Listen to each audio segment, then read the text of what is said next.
Okay guys, here's a second review video. This is very low tech, so bear with me on my effort here. This is the Pythagorean Theorem, a squared plus b squared equals c squared. It works when you have a right triangle. To be a little bit more clear about that, here's the vocabulary that's kind of involved in this. The Pythagorean theorem only solves right triangles. The longest side is always the side that's across from the right angle, which is C. It's always the longest side in the triangle. It's the hypotenuse. The two shorter sides here, A and B, are called the legs.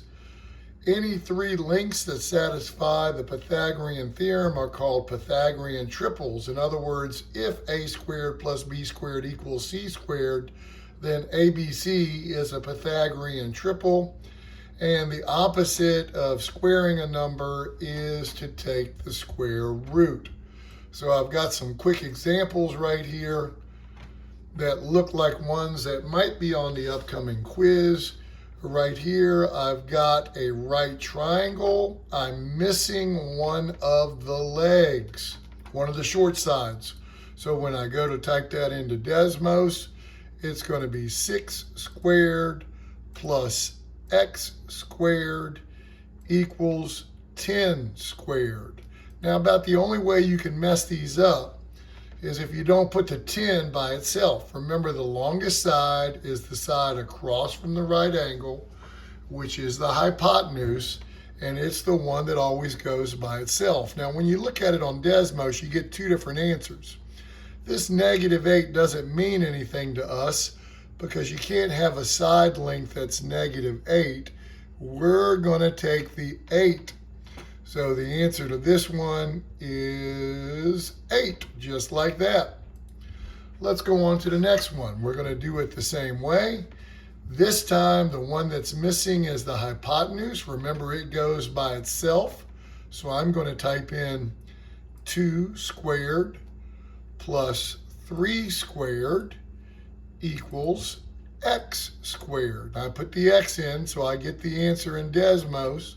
I click on the positive answer, and I've got 3.60555. Let's just go 3.6 right here, and we're going to come back and do this one a little later in a different way. Let's take a look at these, and I'm only going to do a couple of them just because we don't want to spend too much time on this video. But in this first one, I'm trying to figure out what x is. X is the hypotenuse. So when I type that one in, I'm going to have 4 squared plus 3 squared equals x squared. And that gives me an answer of 5. So in this one, the hypotenuse has a length of 5. And let's do this one right here, number 2. And this time I'm trying to find the length of that leg, not the hypotenuse. The 15's got to go by itself here. So I'm going to type in x squared plus 12 squared equals 15 squared. And for this one, my answer is 9. So the missing side here is 9. All right, let's go back to this one right here. Sometimes the answers don't come out even. And when they don't come out even, you got a couple of different options. Number one, you can round your answer like we did right here. But the other way, and the way that's a little bit more exact, is to go ahead and leave the answer in radical form.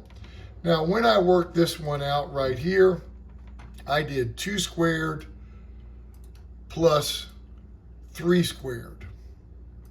And if I don't put the equal x squared in here, I see that 2 squared plus 3 squared is equal to 13, which means that this side is the square root of 13. Because the opposite of squaring is taking the square root of something, so the exact answer for this side is the square root of 13. the way that we used to show this in high school was that since 2 squared plus 3 squared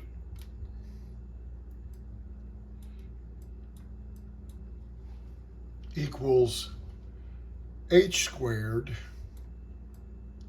that if I took the square root of both sides,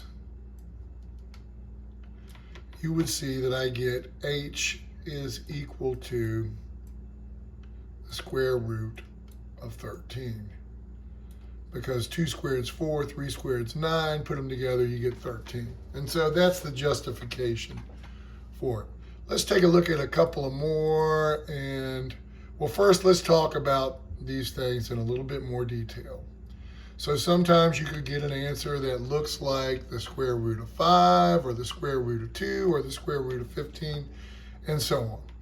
And so the way you work these out is you try to factor out perfect squares. And let's remember, a perfect square is 1, 4, 9, 16, 25, etc. Now you're usually only dealing with these right here, except the one we don't ever really use. He's a perfect square, but dividing by 1 doesn't get us anywhere. So if we were going to do this, we would see, does a 4 go into 5? No, it doesn't. So this one is in lowest terms. Now I don't need to check any of these other numbers because they're all bigger than 5, and you can't evenly divide something by a number that's bigger than it. So when I'm checking the 12, the only ones that I got to check is the 9 and the 4. Well, 12 divided by 9 doesn't work out, but 12 divided by 4 does.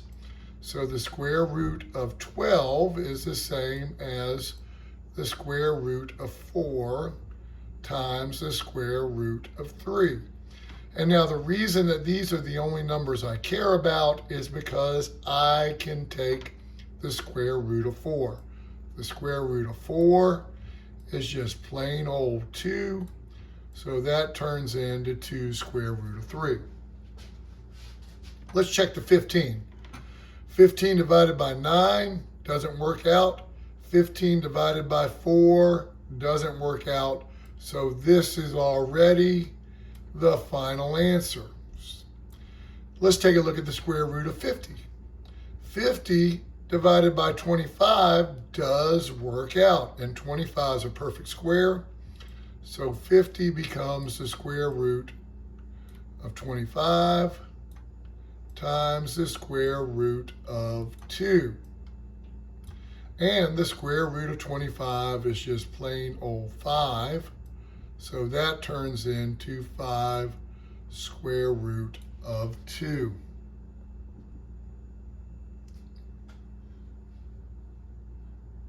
So how does that play out when we start working out problems that have different sides of triangles or have radicals in them? All right, let's start by writing what we know. And this one, it's going to be the two short sides are 5 and 10. So it's going to be 5 squared plus 10 squared. And that gives me 125. But let's go ahead and act like we don't know that it's not going to work out, equals x squared. All right, so let's click on our answer, and we got a hot mess there. So, and we're going to write it in radical form. So get rid of the x squared, and we know that 5 squared plus 10 squared is 125, which means that my answer is the square root of 125. Now 125 divides by 25. So it breaks down to the square root of 25 times 5. And the square root of 25 is just plain old 5. So we get 5 square root of 5. And there's our answer. Let's take a look at this one real quick before we run out of time. My two short sides are the square root of 6 and 2. So it's going to be 2 squared plus 6. Now you might be wondering, how did I get 6? But the square root of 6 squared cancels out the square root. Remember, squaring and square rooting are opposites. You could have wrote it like this.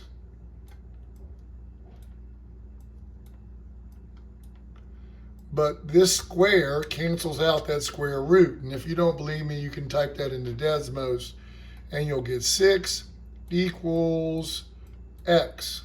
So that's going to give me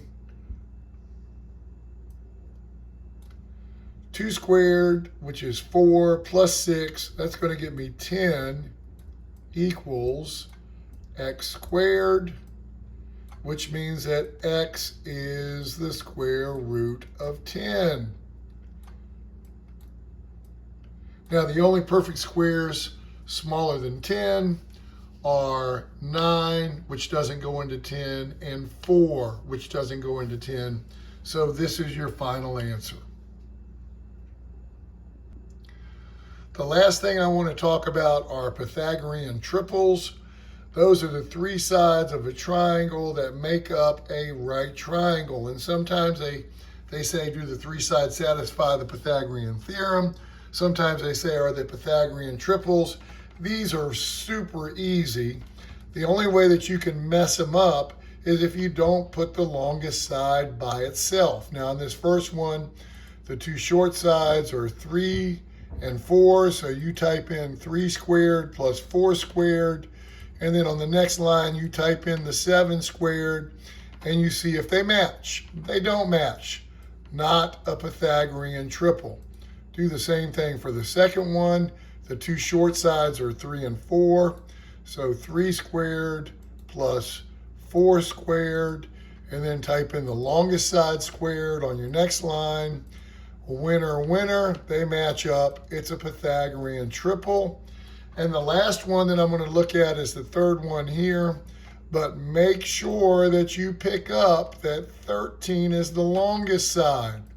So it's going to be 12 squared plus 5 squared. Those are your 2 short sides. And then your longest side goes by itself. That's 13 squared. And again, winner, winner. That one is your snow day Pythagorean triple. Thank you for watching. See you whenever we get back.